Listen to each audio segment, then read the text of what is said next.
একজন রিক্সাওয়ালা, আমি একজন দিনমজুর।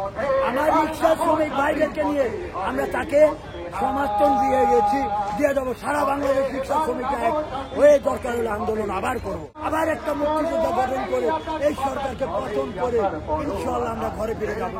আমার এই ছেলে রক্ত কেন নিয়ে এলো, এই হাসিনা কেন এই ছেলেকে মারলো, আমি জানতে চাই। এই ছেলে কি পাপ করেছিল তোমার কাছে? সে একটু নিজের দাবি, নিজের অধিকার আদায় করতে চাইছিল, সে নিজের অধিকারের জন্য চাইছিল, তাকে কিভাবে নির্মমভাবে গুলি করে হত্যা করা হলো? আমি জানতে চাই তার অপরাধ কি? সে আন্দোলন করছে, তাই তো? হ্যাঁ, আন্দোলন করার অধিকার বাংলাদেশে সবার আছে।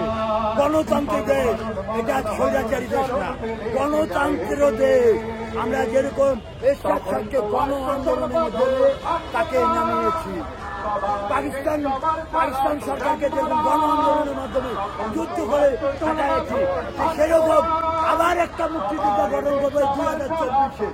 আমরা আবার একটা মুক্তিযোদ্ধা গঠন করে এই সরকারকে পতন করে ইনশাআল্লাহ আমরা ঘরে ফিরে যাব। ছাত্রদের আমার ছেলে হতে পারে, আমার ভাই হতে পারে, মেসেজ তাদের আমার ছিল, তাদেরকে আমরা দোয়া করি যে তারা সারা জীবন সুন্দরভাবে লেখাপড়া করে তারা মানুষের মতো মানুষ হবে ইনশাআল্লাহ। আমি তাদেরকে ন্যায্য অধিকারের জন্য যে আন্দোলন করছে তাকে আমি সমর্থন জানাইছি ইনশাআল্লাহ। আমি একজন রিক্সাওয়ালা, আমি একজন দিনমজুর। আমার রিক্সা শ্রমিক ভাইদেরকে নিয়ে আমরা তাকে সমর্থন দিয়ে গেছি, দিয়ে দেবো। সারা বাংলাদেশ রিক্সা শ্রমিক এক হয়ে দরকার হলে আন্দোলন আবার করবো। আমাকে এই গণগ্রেফতারে আরো 2023 সালে 28 অক্টোবর থেকে গণ আন্দোলনের সময় তারা আমাকে 11ই নভেম্বর অ্যারেস্ট করছিল এই সরকার। 11ই নভেম্বরে অ্যারেস্ট করে 3 মাস জেল কাটাইছে। আমি তাও ভয় পাই না এই সরকারকে।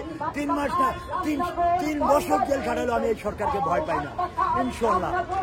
আমি এই সরকারকে ভয় পাই না। আমাকে 3 মাস না, 3 বছর যদি জেল খাটায়, তারপরে আমি রাজপথ থেকে লড়বো, সরিয়ে দিতে পারবে না।